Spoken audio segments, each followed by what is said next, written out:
আপনি আমার এখানে ফুটেজ দিতে আসলে কিন্তু আপনার খবর আছে। আচ্ছা, আপনি খবর করেন আমাকে। খবর আছে, আপনি বলেছেন যে আমি নিতে আসতেছি। ঠিক আছে, ওকে, আপনি খবর করেন। বিষয়টা হলো কি, আমার 3টা লাইন আছে লিগাল, 3টা লিগ্যাল, এবং 3টা মিটার লাগাই দিছে। বাকি কয়টার জন্য আমি হাইকোর্টে রিট করছি। আমার 5ই আগস্টের বৈষম্য বিরোধী আন্দোলনের মাধ্যমে এক নতুন বাংলাদেশ গড়ার স্বপ্ন দেখা শুরু হলেও দুর্নীতিবাজদের দৌরাত্ম্য যেন থামছেই না। মিরপুরের বৈশাখী আবাসিক এলাকায় অবৈধ গ্যাস সংযোগ নিয়ে আমাদের অনুসন্ধানী প্রতিবেদন শুরু করছে। বিগত সরকারের লুটপাটের কারণে জ্বালানি সংকট যখন দেশের জন্য হুমকির মুখে, তখনও দুর্নীতিবাজরা যেন নতুন উদ্যমে তাদের অপকর্ম চালিয়েই যাচ্ছে। মিরপুরের বৈশাখী আবাসিক এলাকায় প্রবেশের সময় আমাদের টিমকে বাধা দেয় এলাকার নিরাপত্তারক্ষীরা। তবে গণমাধ্যমের পরিচয় দেওয়ার পরেও তারা বাধ্য হয়ে আমাদের প্রবেশ করতে দেয়। কিন্তু এরপরও এলাকার সভাপতি বা সাধারণ সম্পাদকের সাথে যোগাযোগের চেষ্টা করেও ব্যর্থ হই আমরা। তারা কেউই আমাদের সামনে আসেননি। আচ্ছা, আপনি কি লাইব্রেরি নেবেন? অবৈধ গ্যাস চাল আপনি লাইব্রেরি নেবেন? আপনার কি সমস্যা? আমাকে তো কমিটিওয়ালারা কি কমিটিওয়ালারা কি সমস্যা আপনাদের? মানে বলেন, নাম বলেন, কে সমস্যা, কে লাইব্রেরি নেবে? কি বলছে? কি বলছে বলেন, আবার বলেন। যে সাংবাদিকও গেটের ভিতরে ঢুকতে দেওয়া না। বুঝতে পারছি, সাংবাদিকও গেটের ভিতরে ঢুকতে দেবে না। কেন কেন? সেইটা আমি জানি না, আমার কাছে আইলে সভাপতির ফোন দেবা, সভাপতির সেক্রেটারি আছে, এই আমি একজনের ফোন দিচ্ছি, কেউ বাইরে সেক্রেটারির নাম কি? সভাপতি সেক্রেটারির নামটা কি? নাম একজন খসে যাবো সভাপতি, সেক্রেটারির নাম সেলিম। আচ্ছা, তাদেরকে ফোন দেওয়ার পর তারা কি বলে? আরে কেউ বাইরে সেলিম তো ফোন ধরে না, আর সভাপতি আয় না। আপনি এখানকার কি সিকিউরিটি গার্ড? বুঝছি। কতদিন যাবত এখানে সিকিউরিটি গার্ড কাজ করতেছেন? এই রোজা হইতে। আচ্ছা, এই উনার পুরো নাম কি, যে আপনাকে ফোন দিচ্ছে? উনার পুরো নামটা কি? পুরো নামটা হ্যাঁ, মানে যে মানে আমরা তো সবটি মফিজ ভাই, উনি কি করে? উনি ব্যাংকে চাকরি করে। ব্যাংকে কি পদে আছে? এইটা আমি করতে। ওনার ওয়াইফ কি করে? ওই ব্যাংকের ম্যানেজার। উনি কতদিন যাবত এই জায়গায় থাকে? এইটা বলতে পারবো। উনি বাসা করছে এটা কতদিন হয়েছে? এই সময় আমি ছিলাম না এই জায়গায়।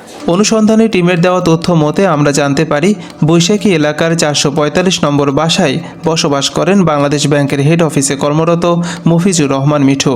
আমাদের কাছে তথ্য ছিল যে তার বাসাতেও রয়েছে একাধিক অবৈধ গ্যাস সংযোগ। তার এই অবৈধ গ্যাস সংযোগ কিভাবে দেওয়া হলো, এ ব্যাপারে তার সাথে কথা বলতে চাইলে তিনি বাসায় না থাকায় তার মুঠোফোনে যোগাযোগ করা হয়। হ্যালো, আসসালামু আলাইকুম। জি ভাই, আমি আপনার বাসার সামনে আসছিলাম আর কি, আপনার সাথে কথা বলার জন্য ভাই। আরে আমি তো অফিসে ব্যাংকে, আমি আপনাকে পাবেন কোথায়? হ্যাঁ, তো আমার সাথে আপনি কি কথা বলবেন? হ্যাঁ, তো আপনার কথা আপনি তো রিড করছেন পরের কথা। আপনি যে আগে যে অবৈধ গ্যাস যে নিলেন, কার কাছ থেকে নিছেন? আমি আপনার বাপের কাছ থেকে কুয়ারের বাচ্চা। আচ্ছা, ঠিক আছে। আপনার বাপ আছে না, এমনি না, এটা লেখেন তাহলে কোর্টে ফাইসালা দেন। এই কুত্তার বাচ্চা, বান্দের কুয়ারের বাচ্চা। জি জি জি জি জি। এই কুত্তার বাচ্চা, দেখা করা বাচ্চা দেখো। জি জি জি। কুয়ারের বাচ্চা তোর বাপ না, তুমি ক্যাশে পাবেন বাল কামা না। তুমি দেশের নাগরিক, আমি দেশের নাগরিক না। তুমি মেট্রিক পাস না, আপনি মেরে সাংবাদিক। তুমি ধান্দা বিক্রি করবে টাকার জন্য। আপনার কাছে টাকা দিয়েছিল? টাকার জন্য পেমেন্ট করতেছো, তুমি কি চলো কিভাবে? হ্যাঁ, এই ছোট বাচ্চা, তুমি চলো কি করে? টাকার জন্য তো বিক্রি বিক্রি করো, 1 টাকাও পাইতা না। আচ্ছা, 1 টাকাও পাইতা না। আপনি গ্যাস চালান কবে থেকে ভাইয়া? গ্যাস চালান কবে থেকে? আমি গ্যাস চালাই না, আমি গ্যাস চালাবো কেন? আপনি গতকালকে বললেন আপনার 3টা চুলা বৈধ, বাকি সব অবৈধ। ভুলানিস করছো, গতকাল থেকে বলছি আমার কোর্টে আছে, কোর্ট ফাইসালা করবে। কোর্টে আছে, কোর্টে আমি কোর্টের কথা, হাইকোর্টের কথা, হাইকোর্ট আগে তো আপনি লাইন নিছেন, তাই না? আরে আমি কি লাইন দিছি তোমার কি, তোমার বাপের সমস্যা কি? আপনি দেশের রাজস্ব নষ্ট করবেন, গণমাধ্যমের অধিকার আছে। জি, বান্দের কোর্ট গ্যাস অফিসে গিয়ে কথা বলে, গ্যাসের গিয়ে ওখানে কথা বলো। আচ্ছা ঠিক আছে, আচ্ছা ঠিক আছে, ওখানে গিয়ে কথা বলো। ধন্যবাদ ধন্যবাদ ধন্যবাদ। আসসালামু আলাইকুম। গণমাধ্যমের প্রশ্নের মুখে তিনি শুধু অশ্রাব্য ভাষায় গালিগালাজি করেননি, বরং সরাসরি হুমকি দেন এবং বিভিন্ন অনৈতিক অভিযোগে অভিযুক্ত করার চেষ্টা করেন আমাদের। এমন চাঞ্চল্যকর তথ্য হাতে নিয়ে আমরা সরাসরি মিরপুর তিতাস গ্যাস অফিসে যোগাযোগ করি। অবৈধ উৎসেচন আমাদের কার্যক্রম চলমান আছে।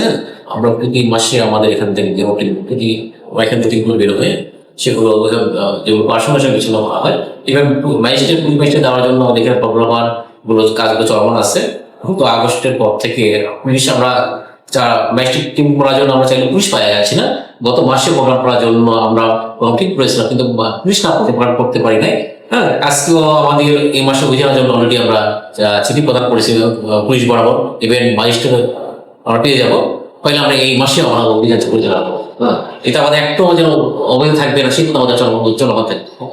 তবে প্রশ্ন থেকেই যায়, বাংলাদেশ ব্যাংকে কর্মরত মফিজুর রহমান মিঠু ও অগ্রণী ব্যাংকে কর্মরত তার স্ত্রী এই ব্যাংকার দম্পতির এই অপক্ষমতার উৎস কি? বাংলাদেশ ব্যাংক ও অগ্রণী ব্যাংকের মতো প্রতিষ্ঠানের পরিচয় কি তাদের এই ক্ষমতার অপব্যবহারের উৎস? বৈষম্য বিরোধী আন্দোলনের লক্ষ্য ছিল দুর্নীতিমুক্ত বাংলাদেশ, কিন্তু এখনও কি সেই লক্ষ্য পূরণ হয়েছে? এই প্রশ্নের উত্তর খুঁজছে পুরো জাতি।